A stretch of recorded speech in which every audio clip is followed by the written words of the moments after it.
Good evening, everybody. This is Casey Reginald Jr. It's your man J-Dub, Justin Waters in the building.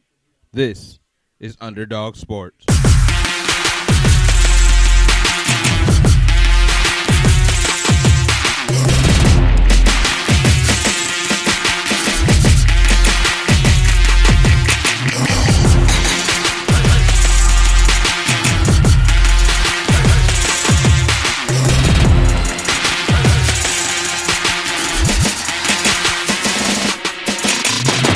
Welcome to UnderDawg Sportz, everyone. This is Casey Reginald Jr.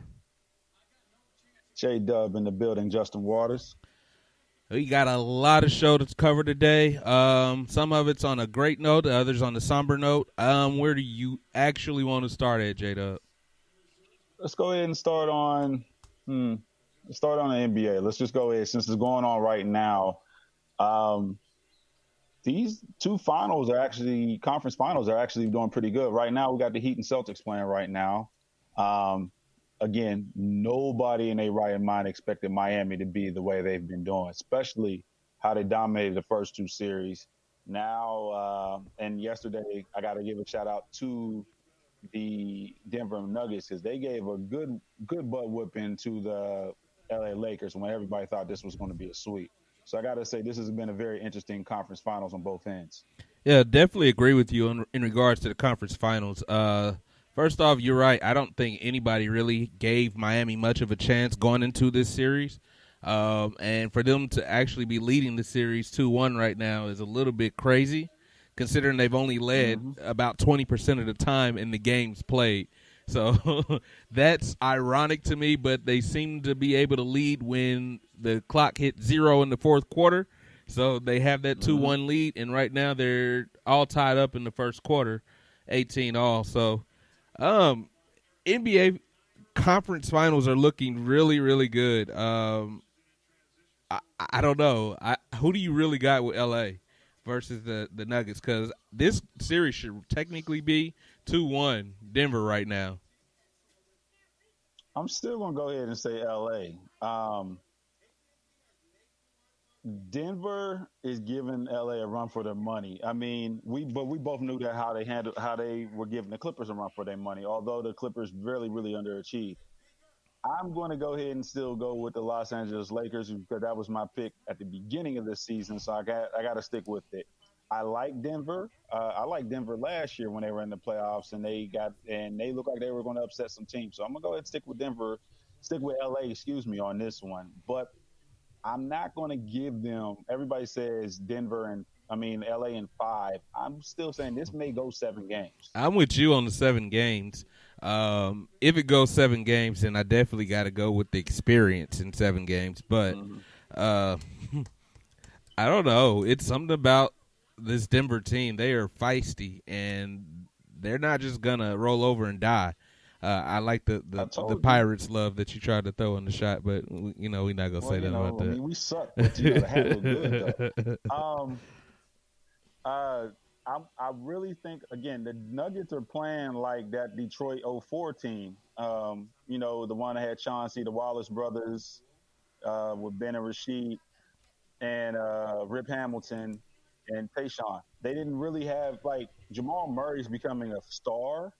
But no one's seen him come in. But just like no one's seen Chauncey back then see him come in the way it was. It's like this dude came out of nowhere technically and is blowing up. I won't say he came out of nowhere. He's finally playing to the potential that everyone thought he could be. Like, it was a couple years ago that Thibodeau said the guy's going to lead the league in scoring one day. So, yeah, but we didn't see that in Denver because they didn't even have him remember, they was having him playing point guard when he first got drafted. He's not a point guard. He's a 2 or a 3 at best. Yeah, all I know is he's on his way to superstardom. Everyone's always said it's a consistency thing with him. I'll say this, Chauncey Billups wasn't exactly a great regular season player, but when it was clutch time, when it was go time, Chauncey stepped up. So remember his nickname was Mr. Big Shot. Mr. Big Shot. That was Chauncey's nickname. It was Big Shot Chauncey. This kid he's phenomenal to watch. Him along with the center, the Joker. I got it right this time. Yeah, Jokic. Yeah, Joker. Just call him Joker, man. Yeah, I You got it right butchering his this name. time. Is I said only no. I just five said the letters. Joker. I didn't even try the Joker. This guy is probably in. I'm stealing from some people right now, but he probably is the best passing center of all time, and that's saying a lot. But I'm just saying where he can pass from. Where he can pass from, where he can pass from the top of the key, he can pass out of the post. He's very versatile in his game, like we've never seen really at the center position, unless you want to count Magic Johnson, who wasn't the center. He was more like Arvydas Sabonis. Yes, I'm showing my age. Arvydas Sabonis when he was in Portland. Arvydas just was flat-footed as hell, but he could pass his ass off. Yeah, I don't think he could do. Kind of remind me of that. He kind of fat like Arvydas also, but they big guys. But maybe he's a little more athletic because he's younger. Arvydas came in like 40. Well, I'm gonna go with the Joker as the best passer I've seen. I'm as far as the center. I give you that. Yeah. I'm going with the Joker. I'm sorry, Sabonis was great for what he was. This guy is different. He's a lot more different than I anticipated him being. Like this is the same team that was second in the Western Conference last year, and we all tried to write it off as a fluke. But here they are in the Western Conference Finals against LeBron James and the Los Angeles Lakers. So I don't think that they're going to sneak up on anyone going forward. But I also don't believe this is a fluke. This is a basketball team. You can say they're free of superstars. I don't think that's the case. I think they're a fixture in the Western Conference Finals for the next few years because they're a team when everyone else is not. Yeah. So should their coach be coach of the year? We're giving it to Terry Stotts over there. No, they finished second. So? No, they finished second in the West last year. How much did they improve? They won a playoff series. Hey. No. Well, I'm saying. They had a better. I mean, coach of the year. You mean about it. Bubble coach of the year, maybe? Yes. Okay. I'm gonna say bubble. Bubble coach of the year. Yeah, bubble coach. Yeah, I give him bubble coach of the year. But to me, this really isn't. Coach of the year. Milwaukee's coach is going to get coach of the year. Look where Milwaukee's at now. What I'm saying is this. This is a team that had expectations, even though they didn't come from externally, but because. Again, this is a team that finished second in the Western Conference last year, and we all wrote them off as a fluke. It was like, yeah, it was a fluke. Well, they just legitimized what they did last year. So I don't see why we anoint him a coach of the year. He should have been coach of the year last year when they came out of nowhere and finished second. But now, to me, Denver should have expected to be where they are, and they should have felt slighted that I was calling the Clippers the best, deepest team in the West. They should have been slighted by everyone trying to talk about the Rockets or anyone else, because last year that was the number 2 place team in the Western Conference, and all they did this year is show it, and so everyone else can quit acting as if that's where they belong. And keep in mind, there's only one All-Star on that team. I don't think Jamal Murray. No, he's never made it as an All-Star yet. No. Okay. I assure you that will be rectified next year. Oh, yeah. He should be, if anything, he's definitely if they do all bubble team, he's definitely first team all bubble team. Definitely first team all bubble. Definitely. Yeah. But that All-Star thing, it'll be corrected next year. I don't care. We can quit saying it's the West and it's so much talent. At a certain point, talent needs to translate to victories, and this kid is winning. I'm sorry. We both love Damian Lillard. This kid is winning, and he's winning consistently. So we can try to elevate everyone else because we see their big shots. It's covered more. It's kind of expected out of them. But this is now 2 years in a row that the Denver Nuggets have basically said, everybody shut up. We may not be better than the Lakers, but we are the second best team in the Western Conference. And they've legitimized that now. Let's be honest. This team is actually better than the team that had two Hall of Famers back 10 years ago when Denver had Anthony and Iverson. Definitely better than that team, especially with playoff resume at this point.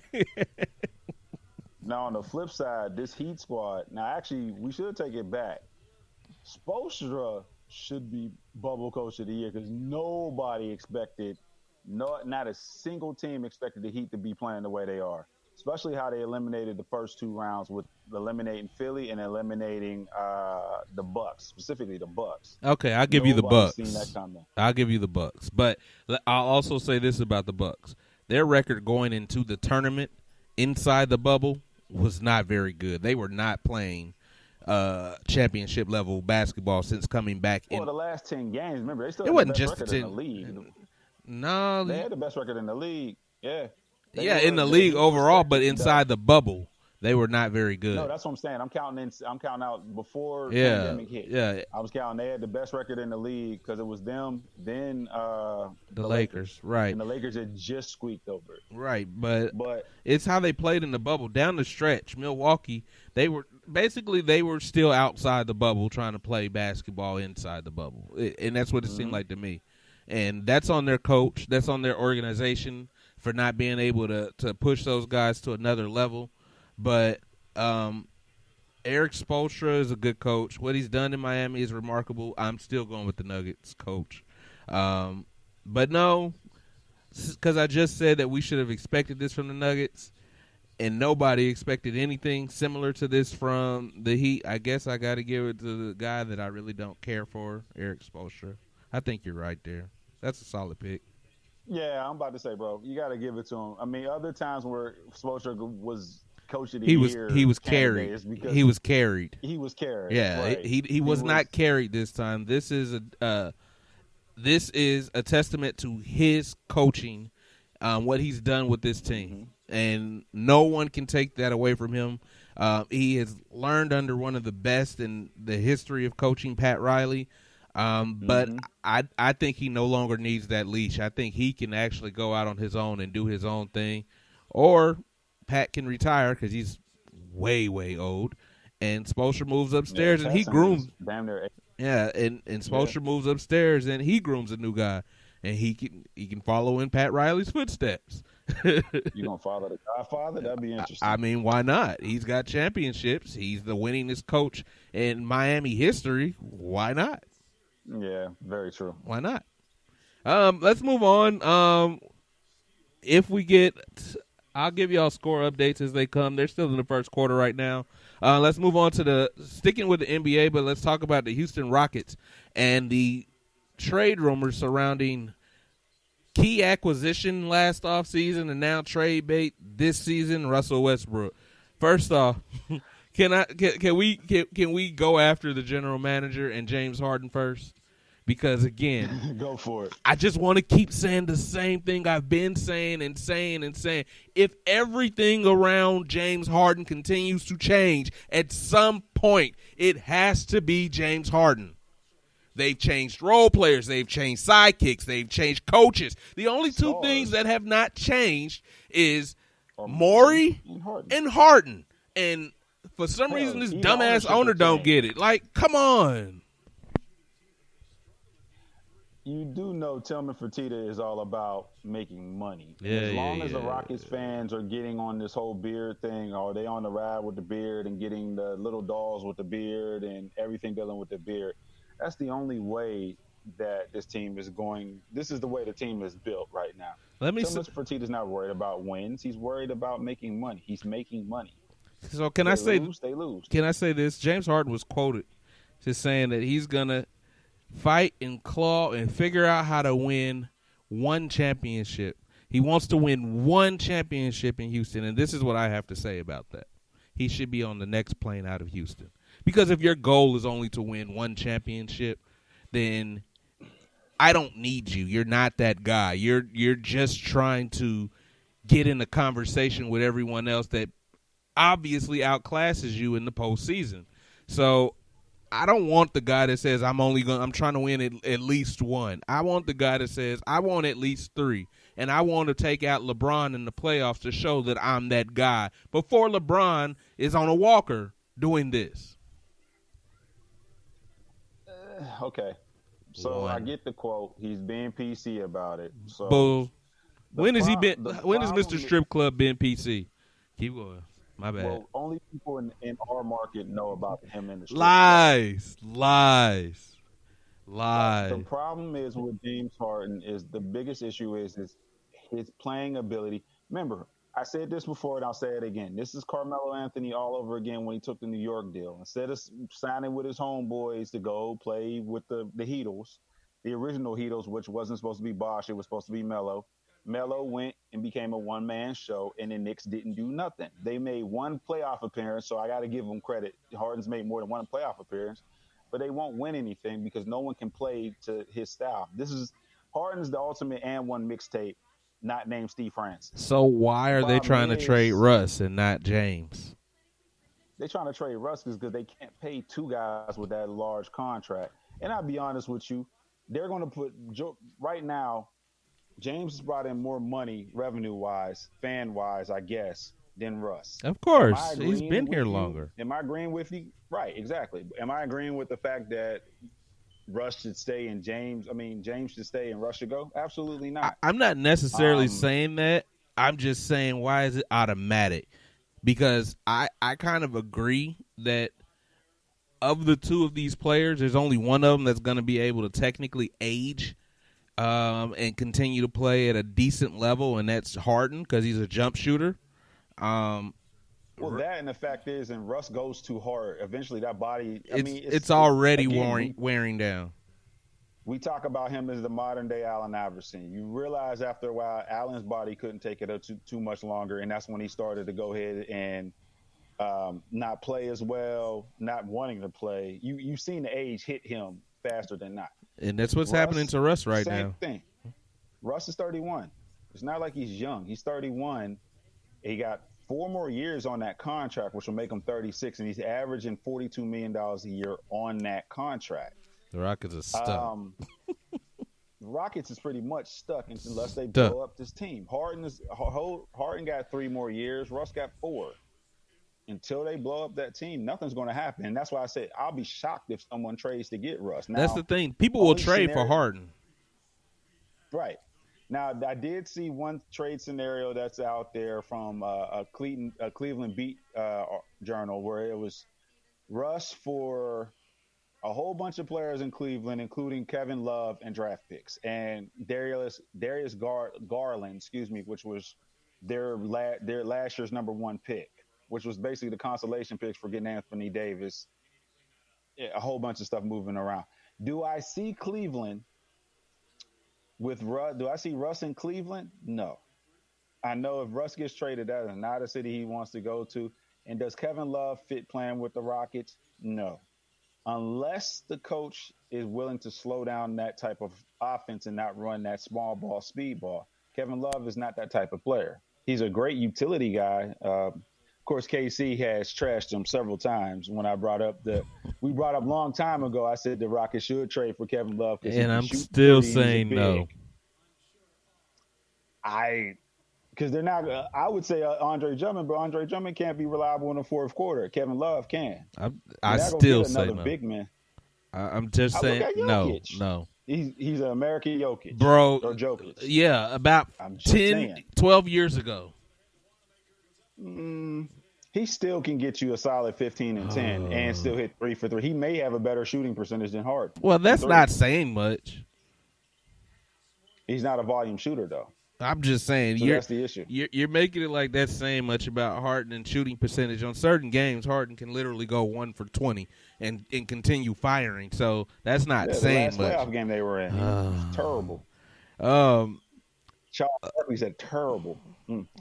I don't see, other than that, unless you're going to trade a bottom feeder to get a bunch of picks, I don't see a lot of trades happening this offseason dealing with Russ or James. I know he's the team, and this is what you're stuck with. I know he's your boy, but your boy also the Rockets jersey in behind. No, you got a Gordon one because you're afraid to show the Harden one that's up in your room. He has a whole Harden plethora, including the bobblehead dolls with the fur. First off, you will not blaspheme me on air with these lies. First off, I am not a Harden fan. I've been trashing Harden for years, so you can go somewhere with that. Beard Nation, baby. Anyway, KC Beard Nation. You clearly made me forget what I was about to say.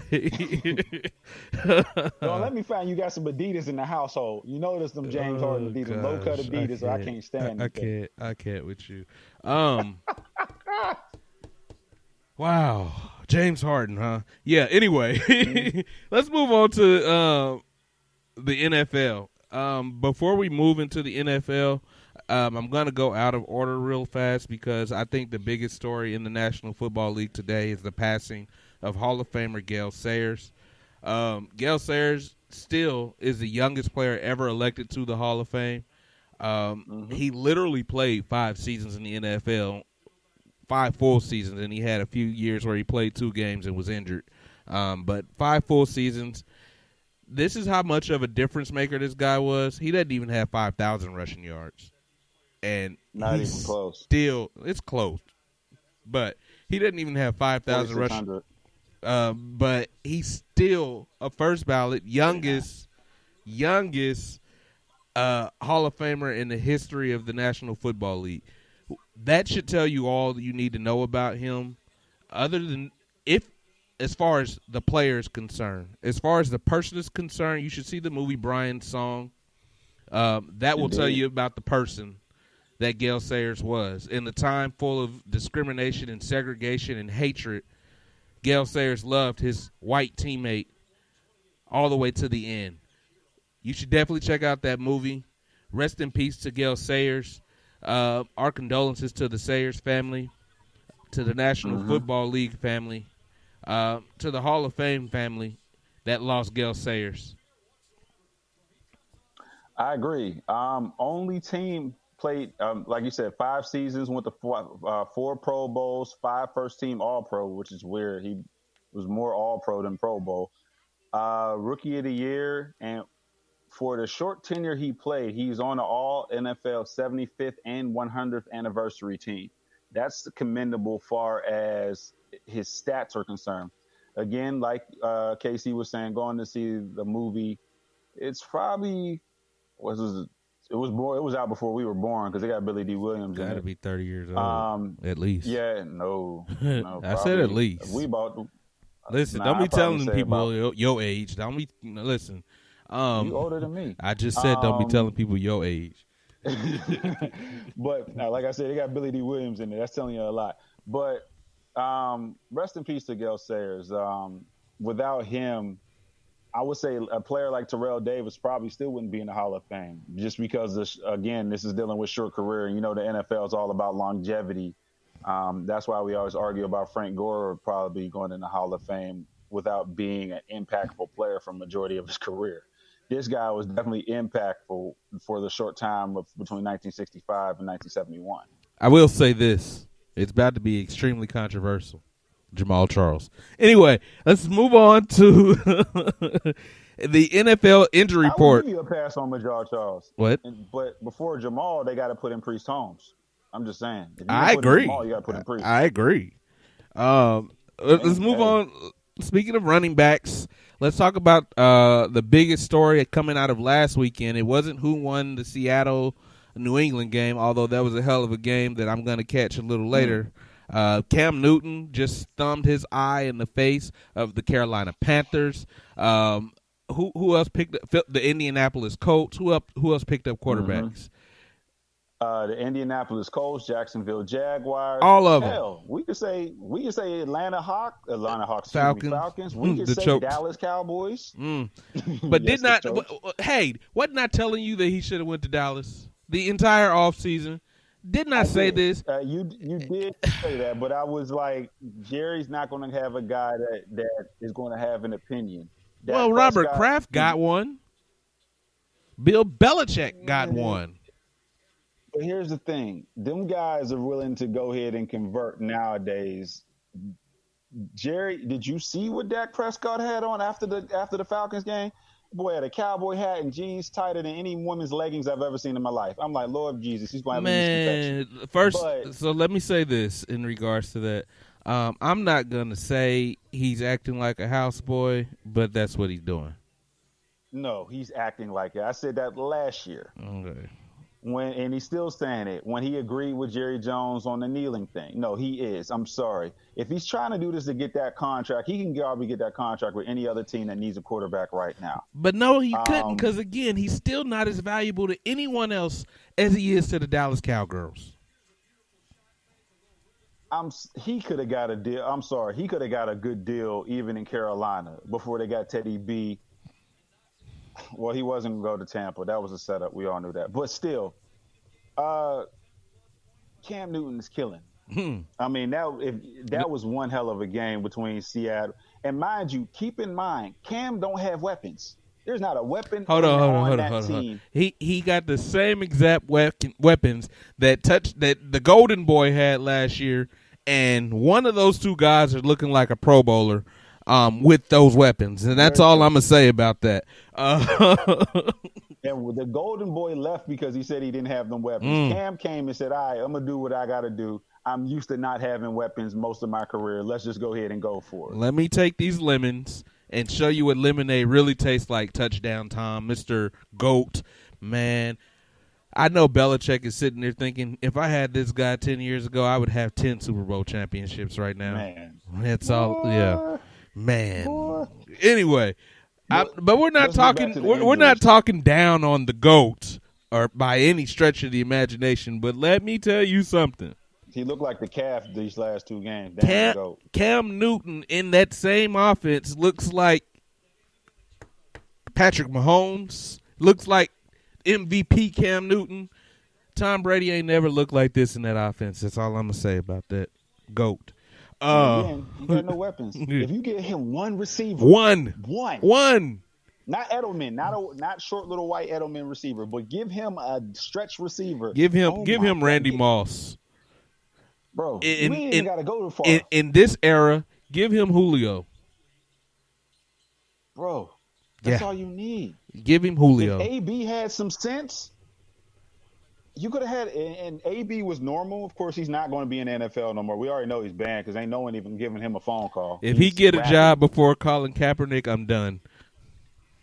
I totally agree with you because he still got to serve an 8-game suspension. That's not even dealing with the sexual harassment charges. That's still dealing with him beating up the movers. Technically, he's serving the 8-game suspension now. No, he's not. Yeah, he has to be signed to a team to serve it. No. I thought he had to be signed to a team to deserve it. That's why he ain't. That's why no team got him, because they can pick him up in week 9. He's been suspended 8 games.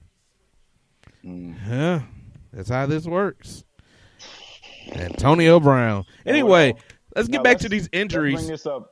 Go ahead. Let's get back to these injuries. First off, go for it. A lot of people's fantasy football teams are going to be looking for an RB1 right now. Because in one weekend we lost Saquon Barkley and Christian McCaffrey in one weekend.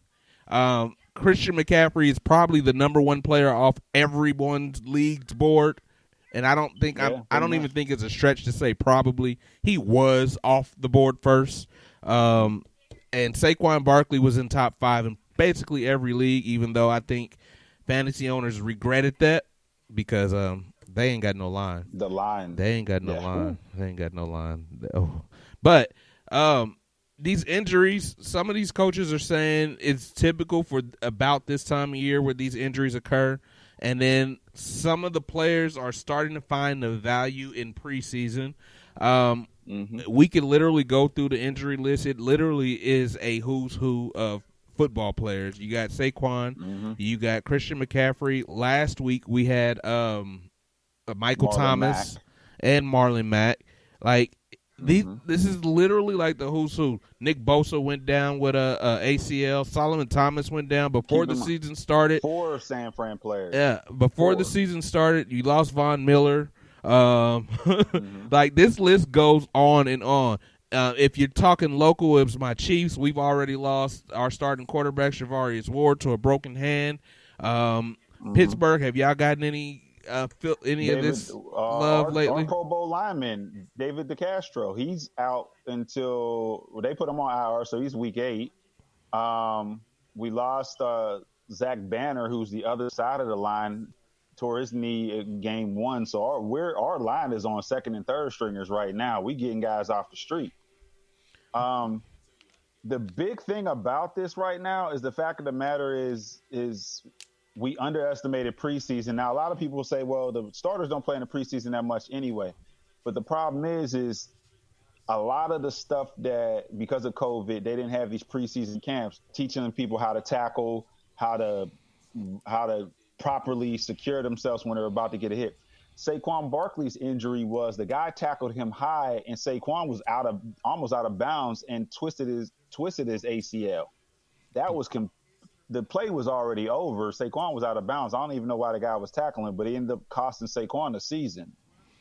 Prayers up to Saquon. I know if he's going to be like how AP did it several years ago, he may be on for one hell of his 2021. I'll say this.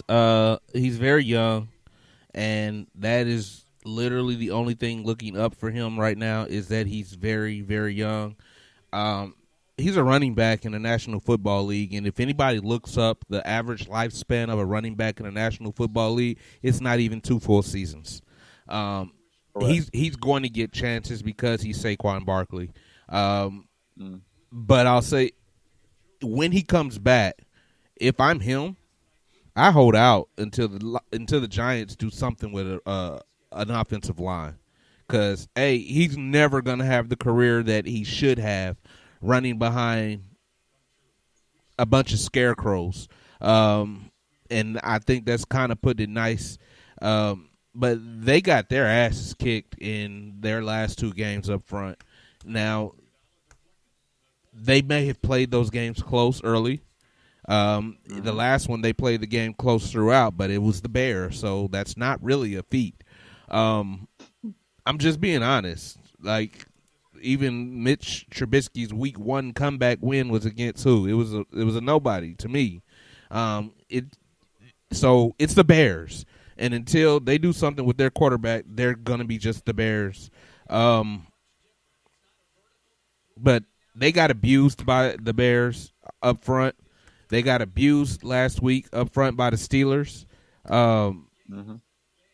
They can change coaches. They can change everything in that building, but until they change the offensive line, the New York Giants are going to suck.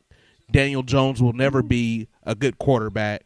Saquon Barkley may never see the numbers that you should see from Saquon Barkley, or we should expect to see, unless they wait until their contracts are up and just go to another team. He's too talented not to. So Saquon has just as much ceiling as Christian McCaffrey, if not maybe even more. He's definitely more athletic. Right. Watching that boy at Penn State in college, and by all means, I'm a Pitt guy, but, I'll shout out to Penn State, the other team in Pennsylvania. And Saquon put on more moves and highlights and oohs and ahs than I've seen in Penn State football in years. You're going back to Kajana Carter days. Anyways, wow, yeah, that's how far. You're talking about Kajana Carter. Larry Johnson, but Larry Johnson was just basically a big back. Nothing like Saquon. This is showing the preseason is needed. Preseason is not just for guys trying to make the team, but it's also a refresher on how to tackle, how to block, how to hit. The NFL guys have not had a practice really for real because of COVID. And this is what's happening. Since the Super Bowl last year. Pretty much. You've never seen this many injuries to NFL stars almost ever. Well, I won't say that, and that's what I was about to say. This was Andy Reid's point this week, is that it's normally about this amount of guys getting hurt every year. You lose that 1, 2, 3 superstars that everybody looks like, whoa, I can't believe they went down. I think Jamal Charles, when he went down the first time in Detroit, it was in week 2. So you have a lot of the old school coaches like, well, this is kind of typical for this time of year. You get to week 4 before guys actually start rounding into football shape, and those injuries start diminishing. So there is a counter argument to the preseason, because the players are not going to want to go back to a preseason. They're just not. But let's keep it real. You're right. Andy Reid's true about that one, but these guys aren't going to be in football shape. It's going to be way past week 5 to be in true football shape. You're talking probably week 8, a little bit past the trade deadline, that they're going to be in true football shape. If that, it's just the fact of the matter is a lot of these injuries is dealing with timing. Remember, there was no contact, there was no scrimmages, there's none of that.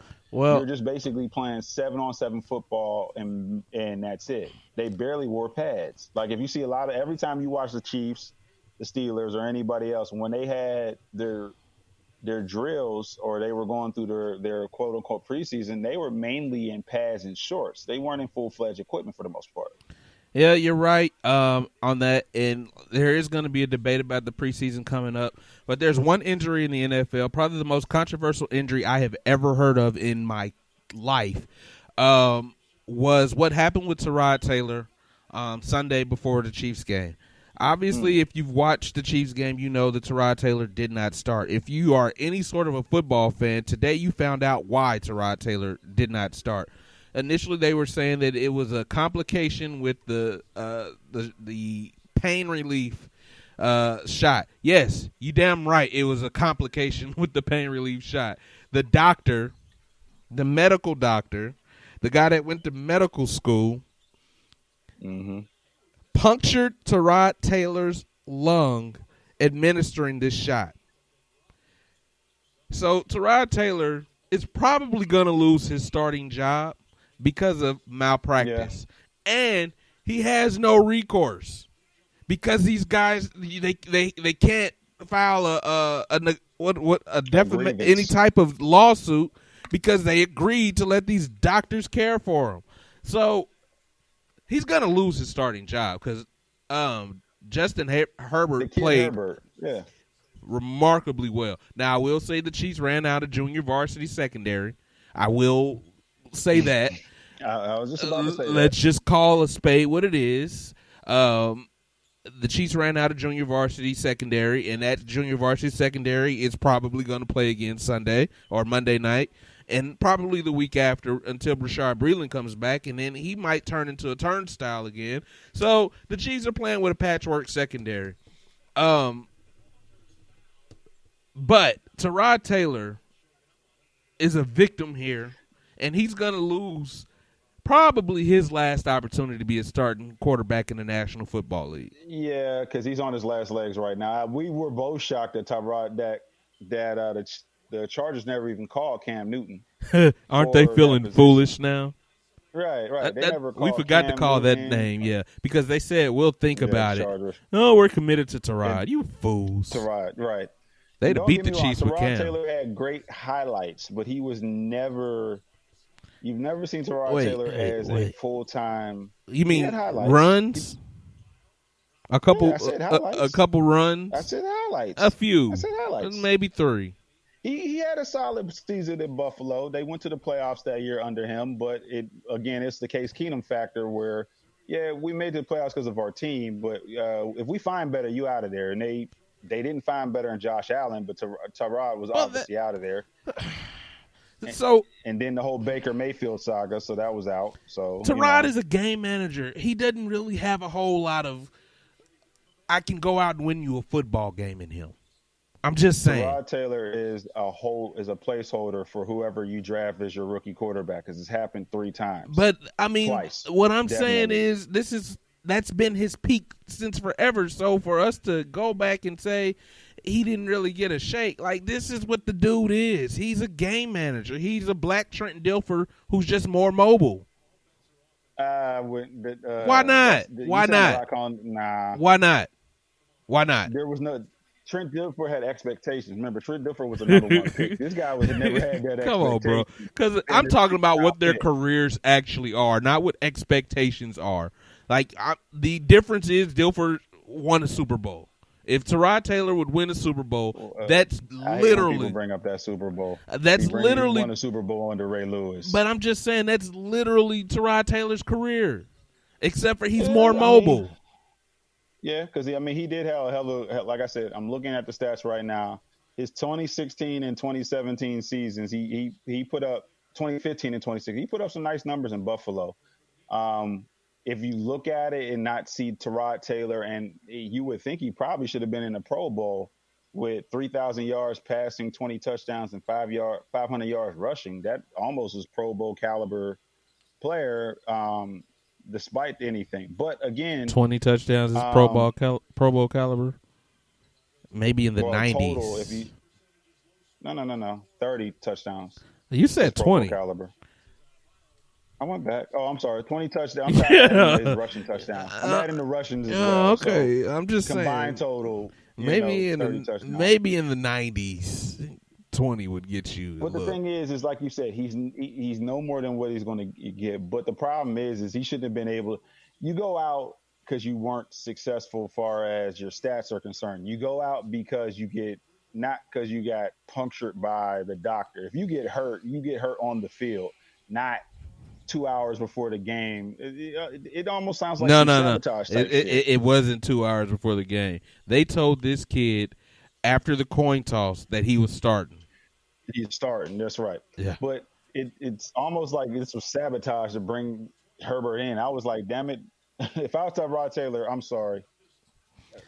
This is a civil lawsuit at best. I'm suing the hell out of the Los Angeles Chargers. Like you got to say that they've destroyed any chance of him rebuilding his career. It's just done, right? Because you can't pull this kid out the way he played at Kansas City unless he stinks it up this week. If he stinks it up this week, facing something that's not a junior varsity secondary, but he handled pressure. Kansas City's putting pressure on quarterbacks more than anyone but one team in the National Football League. He's handling pressure. He's throwing in the windows that just did not seem like they were there. This kid was electric from what I saw last week, and he managed the game. He managed the pressure. Nothing got too big for him. Nothing. Now, you can say what you will about the right thing to do for Tyrod, but the right thing to do for the Los Angeles Chargers is for Justin Herbert to start for good. And the sad thing is that we were both on the point of saying, we both didn't like Justin Herbert as a top 10 pick. No, but he looked good. But he showed it against the Super Bowl champs. I mean, like I said, we ran out of junior varsity secondary, but he still had to deal with Chris Jones. He still had to deal with that line pressuring him, and he adjusted. He slid around. Well, Clark he left the game early because he got an illness. But he slid around the pocket. He ran when he needed to run. Literally one mistake that game, and then coaching punting the ball on 4th and 1 in overtime against Patrick Mahomes, thinking you would get the ball back is just the most asinine thing I've ever seen in my life. But that is what it is, and the Chargers lost. But the best thing for that team is Justin Herbert. Yeah, we'll see what's going to happen in the next couple of games when it comes to the injury situation. I honestly think if this gets worse, this is going to be really, really bad for football because, like I said, you're losing top-tier players. Again, you're right. This is football, and things like that happen all the time. But just to that level is really, really eye-opening. I'm just saying. Yeah, I want to close out the Tyrod Taylor and the Chargers thing by saying this. The rest of those players get injections as well for pain. How confident are you that this doctor is going to be able to shoot these players? How confident are those players in that doctor? Like, to me, the Chargers need to fire this guy right now. Like, ASAP. Period. Because I'm telling you now, players are not going to be willing to take that injection from him anymore.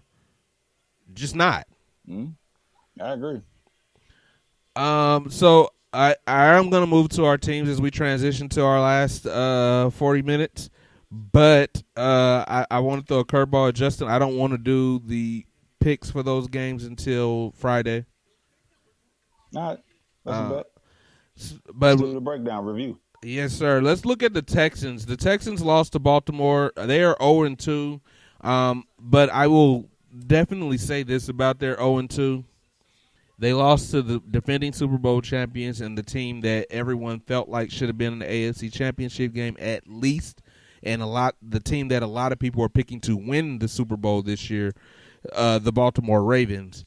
So I will say that it's not like 9-1-1 urgent. We lost to two teams that are probably superior to them if I'm the Texans. The things that trouble me is my quarterback looks lost without DeAndre Hopkins. My running game is relied on by David Johnson, which that should say all it needs to say at this stage of David Johnson's career. And defensively, and I'm again going to give them a pass defensively because they've played against the two most electric quarterbacks in football.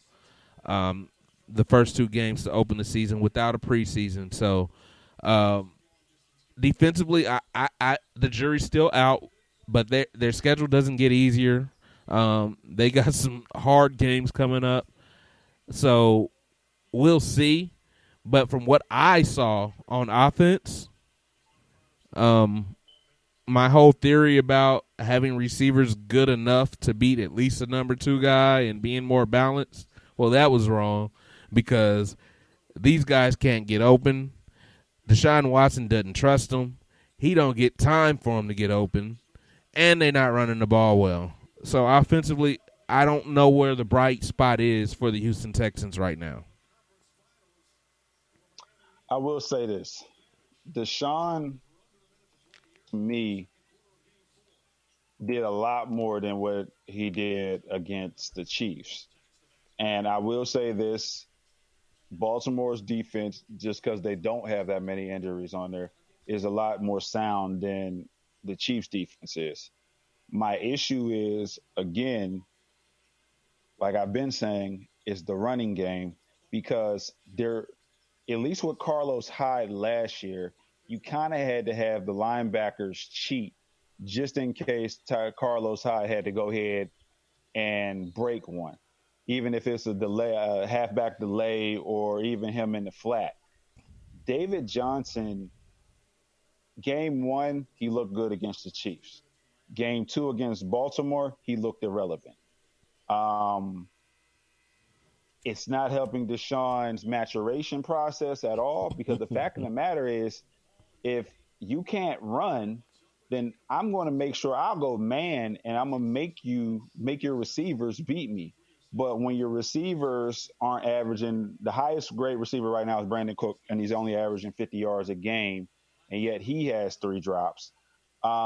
It's not saying a lot. The tight ends that was supposed to be, Fales was supposed to be your guy. We kept saying, I did. I your thought Fales guy was supposed to be a monster. Yeah. Fell. Right now, he's only averaging 21 yards a game. Kenny Stills is irrelevant. Kenny Stills has been more talking off the field than he has been playing on the field. I did see him make one catch. He didn't have any catches. He didn't have a target.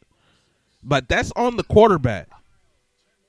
That is true. Kenny Stills has only had 5 targets, and he's only had 16 yards in 2 games. And Will Fuller, who led their team in receiving against the Chiefs, did not have a target against the Ravens. Not a target. Agree. That's on your quarterback. Partially. But they also, remember, Baltimore plays man. They don't play much zone, surprisingly. Because your former guy, Marcus Peters, is a zone player. He's a zone player. He is a zone, and he may be the best zone cornerback I've ever seen, though. But they played a lot of man against the Texans. I just don't. I guess they didn't really. I guess they just felt that, hey, we can go man to man against these guys and probably beat them. The scary thing is this season for Deshaun, I don't think it's going to get any better. Him averaging only 7.8 yards a pass ain't going to cut it. He got 2 touchdowns and 2 interceptions, 7 yards, and then only 44 yards rushing total for the season. He playing scared. Is he playing scared, or he's having to run because that line isn't blocking? Bro, I'm going to say the same. No, hold on. You're giving him an excuse that this line ain't blocked for him since he's played. The only thing missing is his blanket, his nice, warm, body-fitting pillow, and that's DeAndre Hopkins. And here's my theory on that. And I mean this from the bottom of everything of me. If your quarterback is that guy, he makes those players better. Period. He makes those players better. Just like we're talking about Cam Newton in New England, all of a sudden these weapons that weren't weapons for Brady are weapons for Cam or are adequate for Cam is ridiculous to me when it's the same system, same personnel. They didn't add anyone. They actually subtracted someone from their receiving core, and Cam is succeeding and looking like a Pro Bowler. Tom Brady was looking like an old man. But same thing in Houston. Deshaun has got to elevate those players' games. Because he doesn't have a DeAndre Hopkins, he doesn't have a security blanket. Well, what did he try to do in the offseason to build a chemistry and build a trust with these new guys? Because he knew he had a bunch of new guys. I didn't see him making HEB commercials with any of them. I didn't see him doing any of that to try to form the bond, the trust that he had in DeAndre Hopkins. I'm still a Deshaun Watson fan. But at a certain point, your quarterback has got to elevate the players around him. But let's keep this also 110% real. Deshaun is doing what Russell Wilson did when he first got into the league. He is being the company guy. He's still trusting Bill O'Brien more than he's trusting himself. If Deshaun sees this, he should be doing the same exact thing he did in Clemson. When he was at Clemson, he made those receivers outside of DeAndre, who was a senior when Deshaun was a freshman. He made those guys into NFL stars because none of these guys are doing shit in the NFL right now. But the problem is he's too much still being the system guy and believing in Bill O'Brien's system. Cam. What choice does he have? Cam is like, yo. That's the team that drafted him. He could have acted an ass in the offseason. But he wants to play. He wants to play the company role, and that's crazy to me but you can't technically say that because he reacted on Twitter when D-Hop got traded. He did react, and his reaction was not very nice. He was kind of asking out himself. So I won't call him that. I'll just say that. Let's keep it real. If he got paid, if he was that guy and not the company guy, when they offered him that contract, he said, hey, look, I know y'all need to offer me this big money, but I need you to get me a receiver because regardless of the matter, or he could have took a lesser deal. You take a 2-year deal with an opt-out. It's something got to be involved with that one for a change, and he didn't do that. He's here for 4 years, and I guarantee you as long as Bill O'Brien's the GM and the coach, the Texans won't get a go-to receiver. They may have to draft someone and hope they become somewhat of a go-to, but it ain't going to happen right now. You look what Kyler Murray's doing right now. Kyler Murray's looking like a damn MVP candidate because of D-Hop. Mm-hmm. I mean, it's not a surprise. Dude, if your guy's not that guy like you said, and they don't have a spread offense like Kansas City has and like Baltimore has where they can pick and choose whomever, you need that blanket for right now until your guy develops. You took away the blanket, so now it's like, hey, there you go. Texas about to mess around and be 0-3. So, just saying. What I'm understanding is that you don't feel Deshaun Watson is at the level in his career yet where he can elevate the play of the people around him. No, not yet. He's still trusting the system more than he trusts himself. His own coach at Clemson said Deshaun could be the next Michael Jordan of football. I don't know why he said that, but he said because he was trying to sell a pick so he can say, I got drafted. this guy. I know that, but but the thing is, he sat there and said, they asked Dabo, and the first thing he said is, I don't know why he's not trusting his instincts more, which is a double shot. It's a double shot saying the coach ain't shit, and a double shot saying, Deshaun, you need to go ahead and get your kahunas going and play ball. Let's go. Well, but it ain't happening right now. I'm gonna just keep going back to at what point is it the quarterback? Like seriously, everyone keeps saying that Bill O'Brien doesn't want him to run. Well, Andy Reid doesn't want Patrick Mahomes running anywhere either. They won't even run the quarterback sneak anymore. Okay, like the one play the Chiefs are not running probably in the next 12 years is quarterback sneak. But Patrick Mahomes runs when it's open. When there's a lane and the team needs it, he runs. Deshaun Watson does not seem to run when the team needs it. Deshaun Watson seems. I am just giving you a blanket observation as to how I've seen things. How I've seen things is he and Mahomes were drafted at the same time in the same draft, separated by one pick. And yes, One of them has a Hall of Fame coach, and one of them has a third stooge as a coach. I understand that. I was about to say, you got to throw that in. But like Deshaun, first off, he got paid like he's that guy that can elevate players.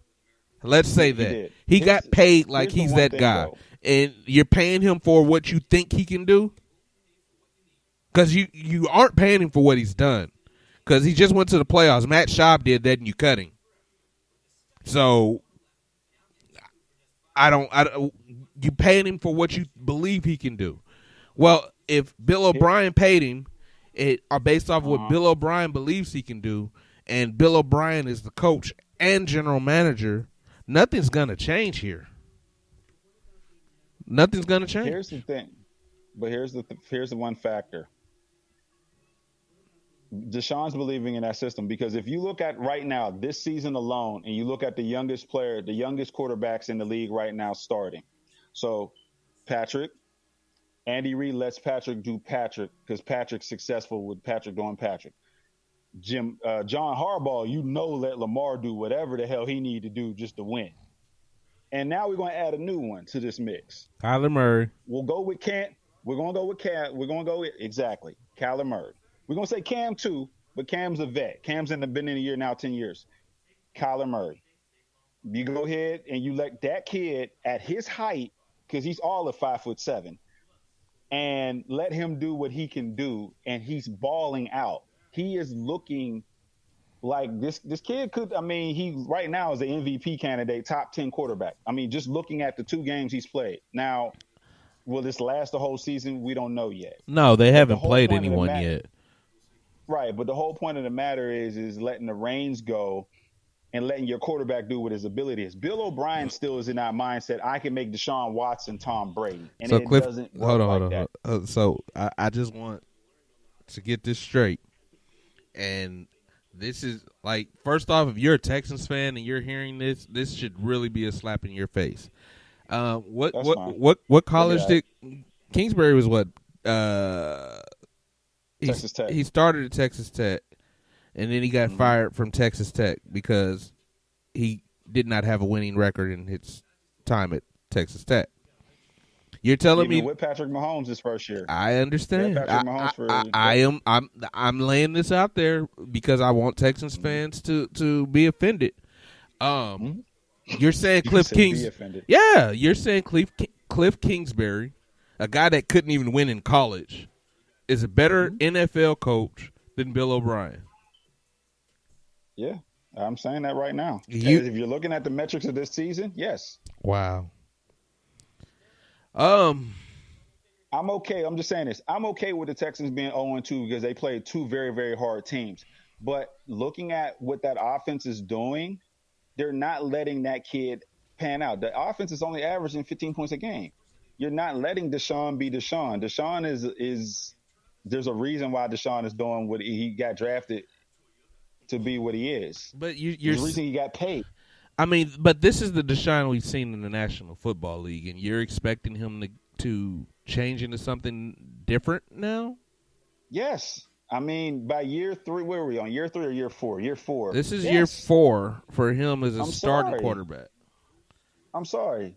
Year 4, this is your coming of age. Look at all the quarterbacks by their 4th year in the league. Let's go back. Cam. By year 4, he was on that cusp of being Super Bowl, Pro Bowl all the time, Cam. I think Cam was a Pro Bowler by his 4th year. Russ, definitely by his 4th year, he was in the Pro Bowl. Had won a Super Bowl. Just using those, and won a Super Bowl, and lost one by a dumbass play. Can we say that the Pro Bowl ain't really that big of an accomplishment, though? No, because it's a fan vote. Okay. Even going back with Drew Brees, by year 4, which there was one now, he was hurt, but he had already been to a Pro Bowl. It's letting your guy become your guy.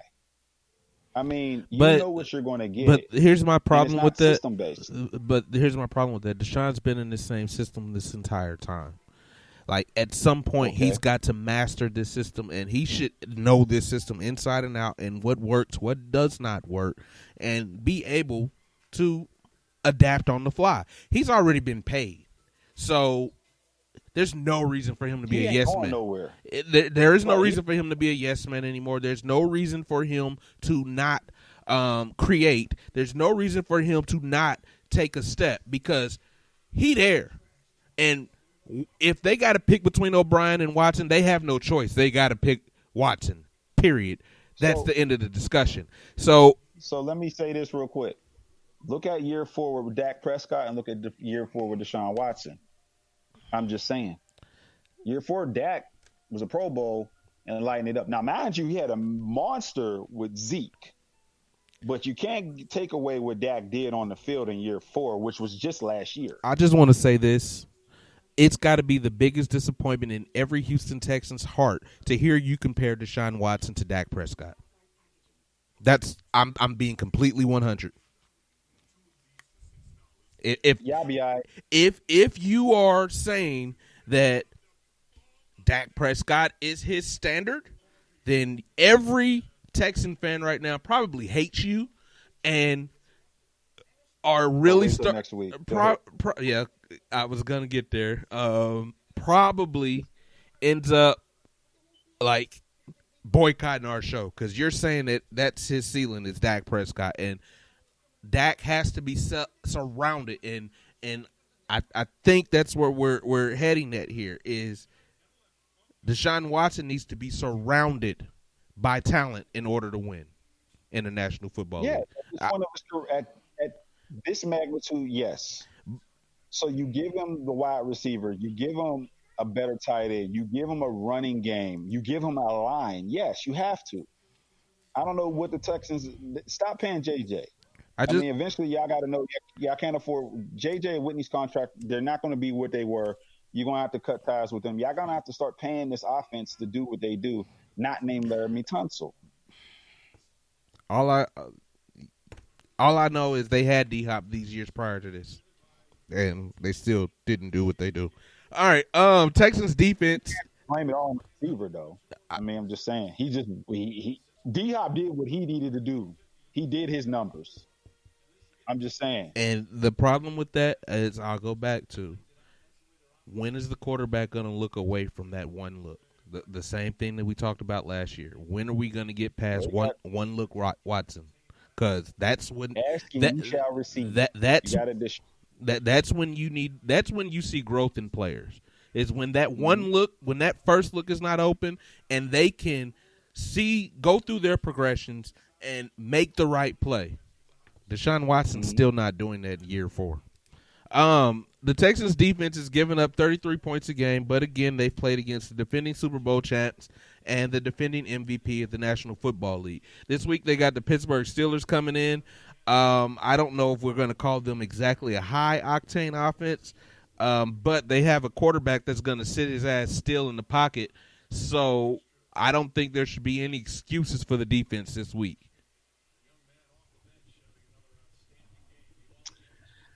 There is excuses for this defense. The secondary is not that good outside of Justin Reed.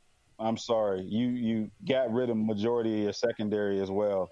Justin Reed is your only – and now he's also the face. He took D-Hop's spot for the HEB commercials. I seen the billboard when my wife and I were driving from Austin. Okay. The problem is with the Texans is that defense – JJ's living off of his memory. Whitney Merciless can't stay healthy. I think you paid the wrong linebacker. I think they should have paid McKinney. Well, they did pay McKinney last year. I'm not sure if they should have paid Cunningham all that money already. I mean, he had good seasons, but he ain't making no Pro Bowl. For him to be in the second highest paid ILB in the league is kind of surprising. The Texans defense, remember, years ago was one of the most feared defenses in the league. They were always top 5, top 10, mainly because of JJ, but a lot of no, it was JJ. It was Whitney Merciless. It was the big boy in the middle, DJ Reader. In addition to that, I will also counter with their secondary is trash. Their secondary has historically been trash. Like that, I'm putting that out there. Their secondary has historically been trash. Their front seven was elite, and their secondary has historically been bad. And because their secondary is historically bad, they have to have that production from their front seven. The problem is that production left whatever J.J. Watt's third surgery was, and now they're just an average But defense, and they go through coordinators and the scheme, and it's everything except for the fact that J.J. Watt is injury prone, long in the tooth. When he plays, he's good. Borderline still great when he plays, but and we haven't seen a pass rush from Whitney Merciless since he signed his contract. So and let's be honest, I like the kid they brought in Russ Blackstock, but he's now going to be known for getting ejected in the Blaylock, second game. yeah, and he got called out Blaylock by J.J. already. too. It was like, bro, you can't do that. Yeah. The problem is again the Texans. They've relied so heavy all these years on JJ and Whitney. They really thought these guys were going to play forever, and they're not. Defensive linemen don't Well, last that long. In the NFL. it's funny that they invest in defensive linemen forever, but they trade wide receivers forever before they get to forever, or just let them go. That's funny. Anyway, let's move off the Texans because we're going to do the preview for the game in the Steelers on Friday. Let's move on to the Kansas City Chiefs, the reigning, defending, undisputed Super Bowl champions of the world. Yes, those Kansas City Chiefs. Our offense looked like shit last week. The Chargers seem to have Mahomes' number, and they may be the only team. And I'll say this: the Chiefs benefit from the fact that you don't have a Joey Bosa or Ingram rushing you from bookend every week because they really schooled the offensive line. Eric Fisher looked like the turnstile that I've been calling him. They even made Mitchell Schwartz, who didn't even give up a pressure last year, give up a sack. So I'm a little concerned about the Chiefs offense. The first game I gave it rust.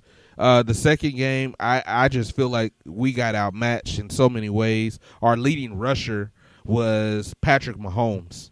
That says all that needs to be said. So there should be concern in Kansas City on the offensive side. Tyreek Hill's not really getting the separation that he should be getting on his routes.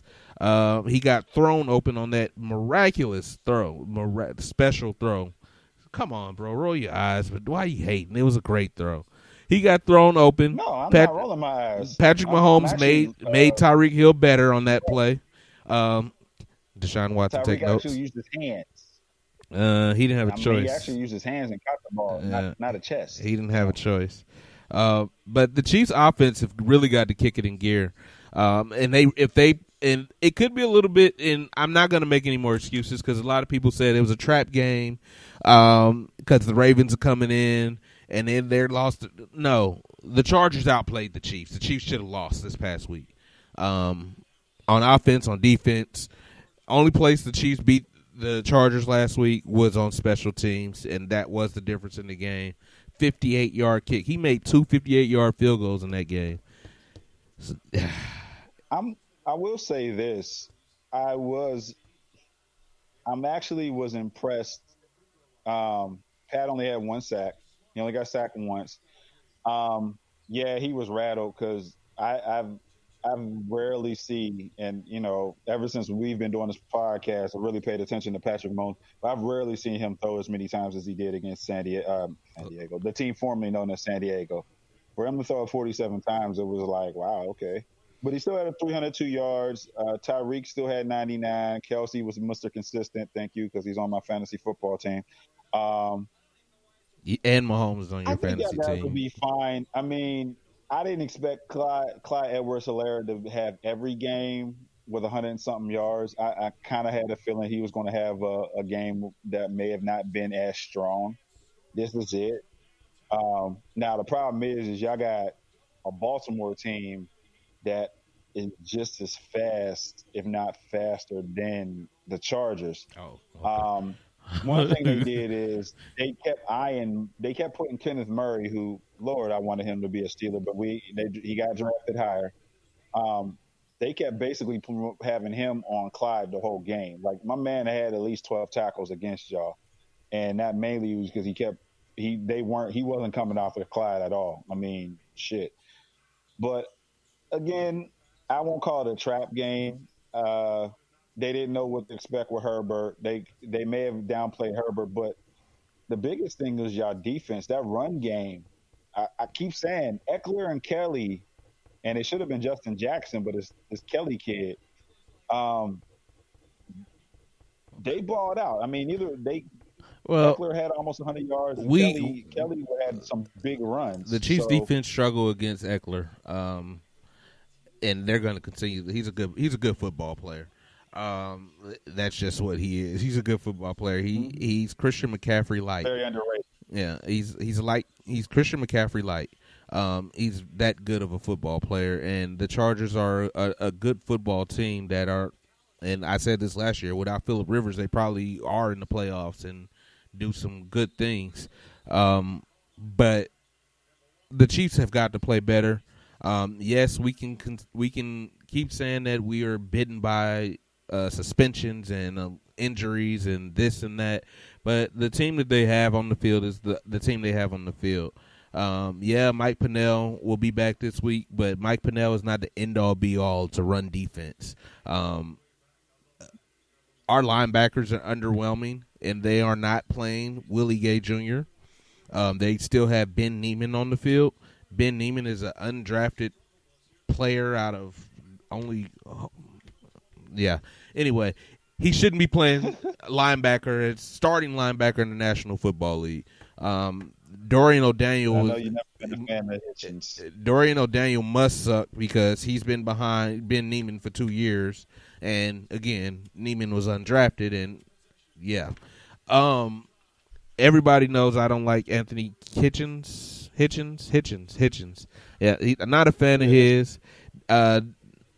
Damian Wilson, the former Jet. These guys are underwhelming. And they drafted Willie Gay, and they gave us all this hype about Willie Gay, and now they won't let Willie Gay play. A couple years ago, they drafted Dorian O'Daniel. Either he's too light in the ass or too stupid to learn the defense, so he doesn't play. And then we're left with a bunch of nobody wants some linebackers starting for the Super Bowl champs. And we expect to be able to stop the run, cover receivers out of the backfield, etc. It's a reason these guys were available, is all I'll say there. Well, the biggest thing, I forgot. Y'all got Choco Tarleton. I forgot all about him. And Taco Charlton. Yeah. But he at least got a quarterback pressure last week. The biggest thing is no one really fears outside of your line, no one fears your defense outside of that front four. I'm pretty confident once we get Ward back. That Snead kid is, L'Jarius Snead, I don't know where he came from. I'm glad we got him. He's going to be a good player when you get to pair him with Ward and hopefully move Breland to nickel. But you can go ahead. Again, like I said, I think y'all come together. I mean, basically your secondary is Tyrann Mathieu and a bunch of street guys.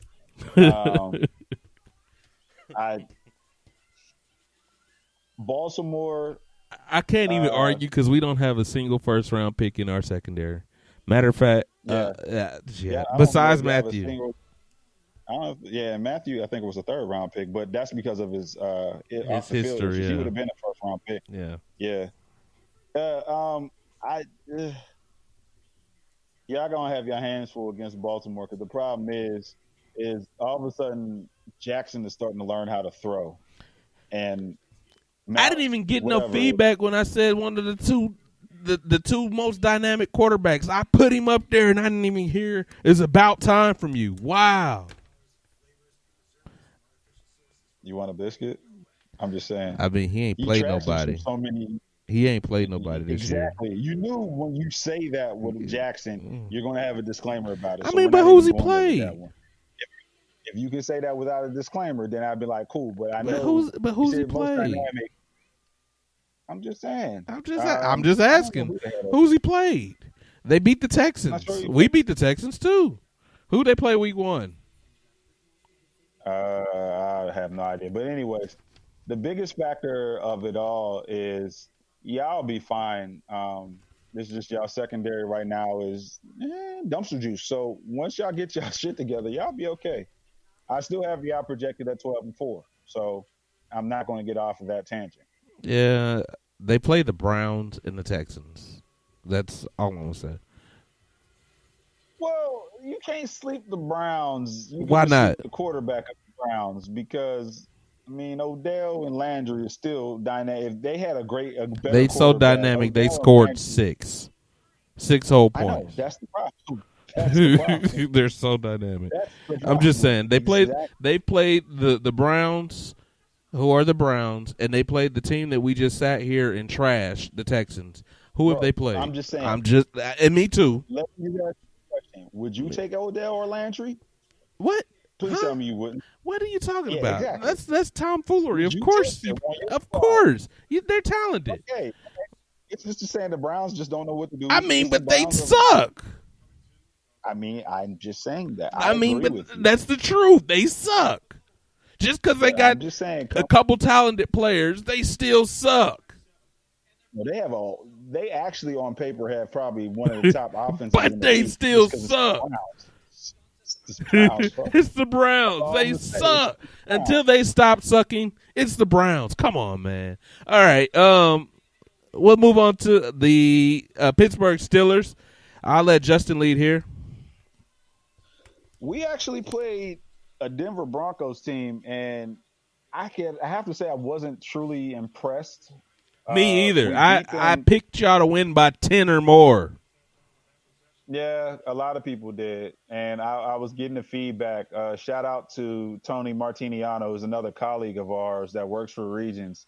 He's a diehard Denver fan, and even him, who's the ultimate diehard Denver fan, was shocked that we only Boo. won by 5 points. Yeah, that's why we're getting him on the show, just so y'all can have y'all banter between each other. I will be quiet for once. There's no banter. One of Elway the is biggest gone. things right now, one of the biggest things is our identity at running back is very confusing. Reason why I'm saying that is It's I because you love Mike have no Tomlin to death. identity at running back. Well, the problem is we keep going back and forth.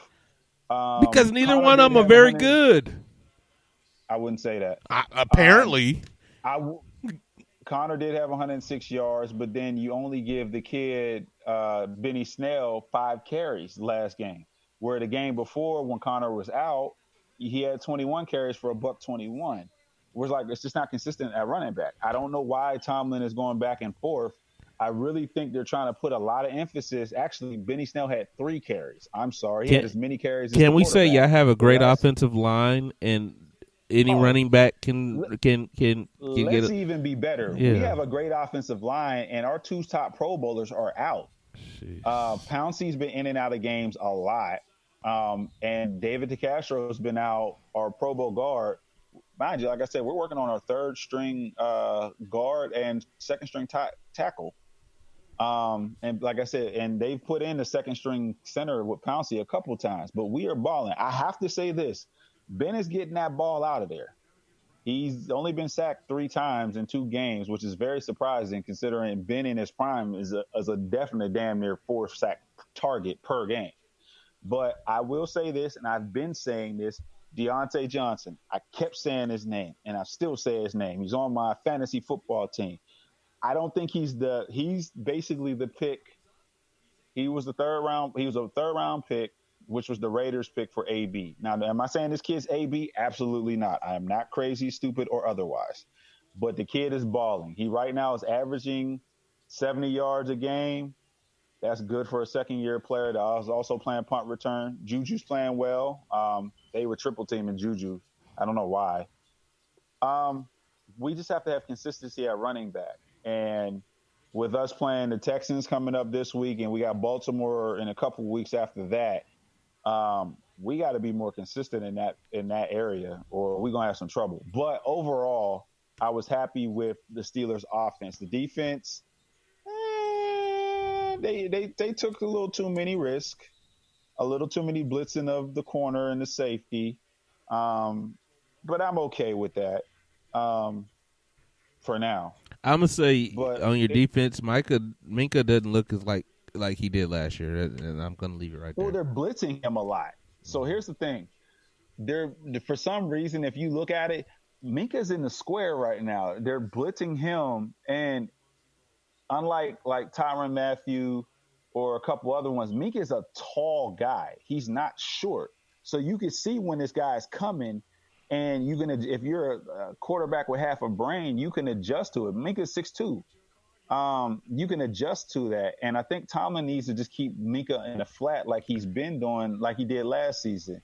So what you're saying is Minka needs to work on his blitz timing then.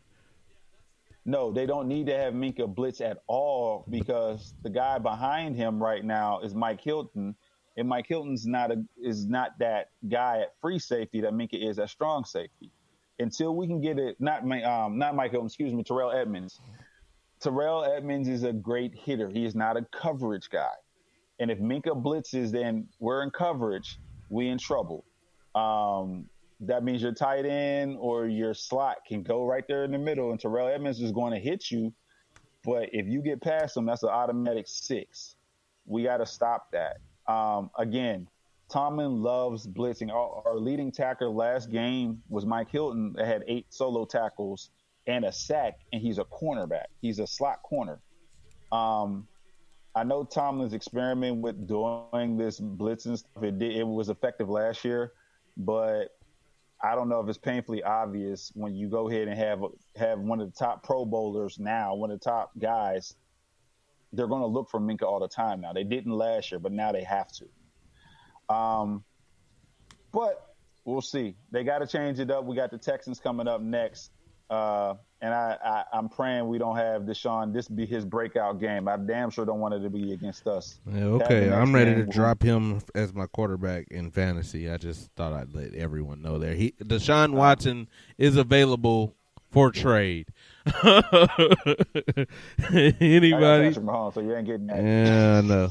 I'm trying to sucker you out of somebody good for Cam, but you got Mahomes. Like, well, hell, that's not gonna work. Sorry, it happened to play boy. Yeah. And I got Kelsey. Like you got all the Chiefs. I'm like, dude, okay, you trying to jinx my team? That's what's happening. That's what's going on. Here. You're trying to jinx my team. The Steelers got a pretty team. I just know talent. The Steelers got a pretty light schedule. They could literally start this season off 1, 2, 3, 4, 5, 6-0 before they face Baltimore the first time. Yeah, the Texans game is going to be, I think, could be a challenge. The Tennessee game, you think I'm crazy, but I think that's going to be a challenge game. Hey, Tannehill looks like a quarterback. Yeah, that's what I'm saying. He looks like a quarterback. That little monster, between Tannehill and what's his face and Derrick Henry, and they got these receivers is balling for. They didn't work out for Mariota, but they are working for Tannehill. So I'm not going to sleep the Titans at all. First off, no receivers can work out for Mariota. Mariota was so overhyped. I can't. Anyway, he won the Heisman. You know why? That Heisman Trophy carries a lot of hype. Anyway, we'll preview that game, the Texans versus Steelers, on Friday as well. As we're closing the show, a little news today. The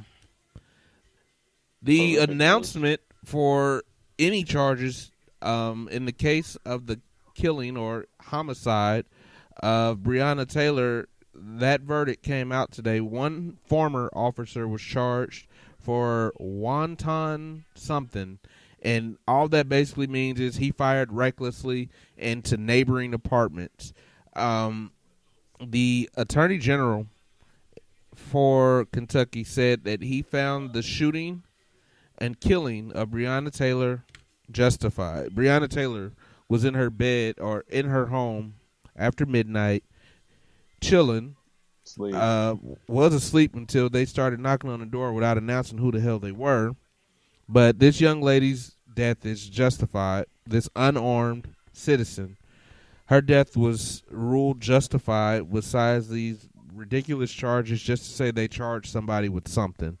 In the wake, in the aftermath of this, I cannot and I will not confirm right now that the 2 police officers that have been shot in Louisville were related to protest, but 2 police officers have been shot in Louisville tonight, and they have a suspect in custody already.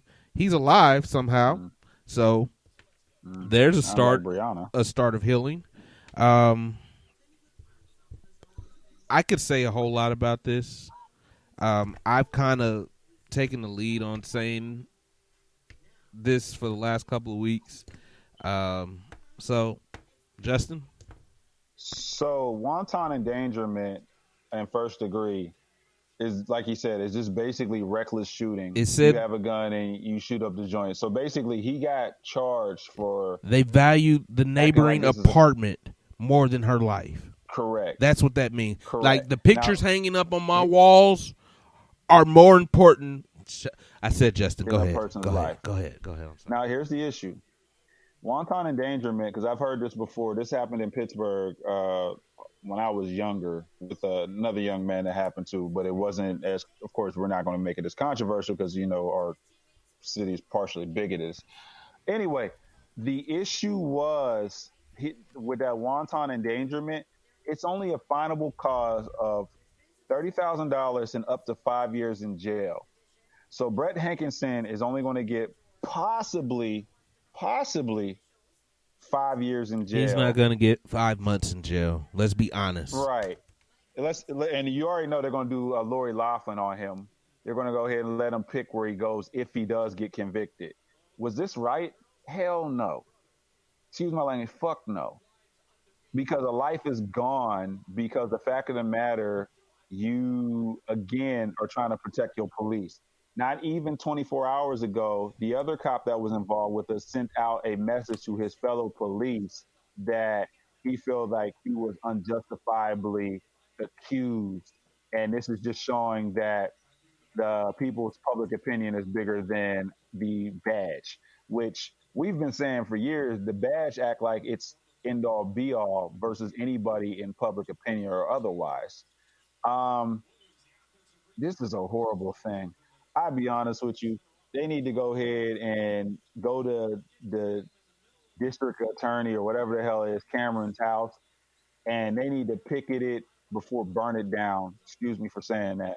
But they need to picket this one all day, all night, 24/7, 365, because this is just unjust. And somehow, some way, Cameron's getting this from somebody in the Republican office, because, of course, yes, he was at the Republican National Convention as a speaker. They would have never picked this dude in a million years if it wasn't for that. But again, this is showing that Black lives do not matter.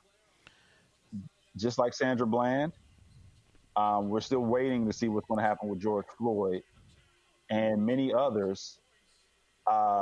They're going to choose the whiteness of the badge before the blackness of a life. It's pathetic. We got to do better, but is it ever going to happen? I'll say this: these incidents make it very hard for me to defend this country. When I'm hearing people say that, why am I going to vote?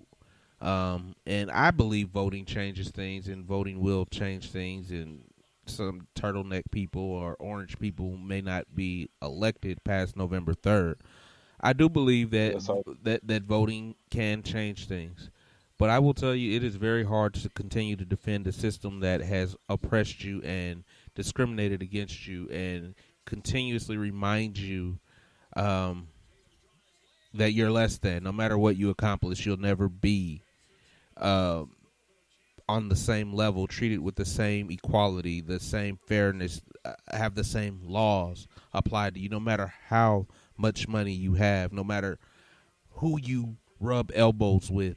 It's really hard to continue to defend that. But at the same time, I do believe in change, and I believe that you that are out there listening, me, J-Dub, we are the change. I believe things are going to get hectic, and I pray that we all protect ourselves. This is 2020 is going to have a reckoning before this year is over with, is what it looks like to me. It's what I see cast in the stars, just because I'm paying attention. I'm paying attention to the heat on both sides. I'm paying attention to the heat coming from the top. The people without the power are trying to preach normalcy and trying to preach unity, while Mm-hmm. our leaders are preaching or finding ways to contest the election that they haven't even freaking lost yet.